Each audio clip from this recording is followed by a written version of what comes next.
ازيكم حبايبي؟ عاملين ايه؟ يا رب تكونوا بخير. النهارده ان شاء الله هنعمل مع بعض الكفته الموفره بنص كيلو لحمه. هنعمل الكميه اللي انتوا شايفينها قدامكم دي ما شاء الله.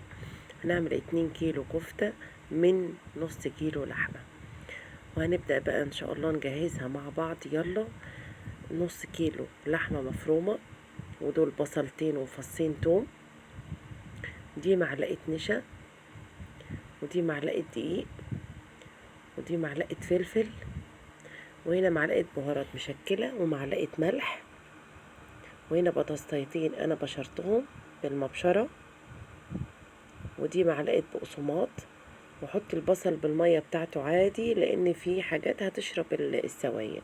الدقيق والنشا والبقسماط هتاخد السوائل، وهنقلب كل ده مع بعضه. وطبعا حاطين بقدونس، انا حطيت كيس بيكنج باودر كمان لكن ما جاش في التصوير، معلش معذرة.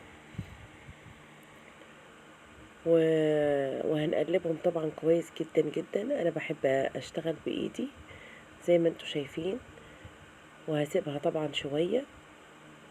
وهنا هبدأ اقطع طماطم وبصل وفلفل اخضر وشطة خضرة في الصينية علشان الكفتة ما تنشفش مني.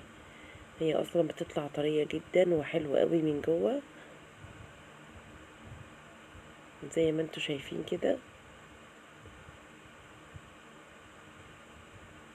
ودي قرن شطة حراق طبعا ده اختياري، ودي ذرة فلفل وملح. وهنا هحط معلقتين سمنة على زبدة،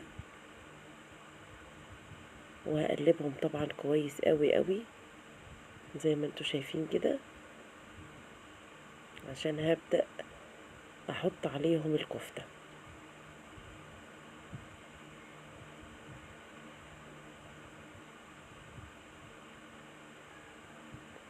هنا هبدأ طبعا ارص الكفتة كلها في الصينية زي ما انتوا شايفين،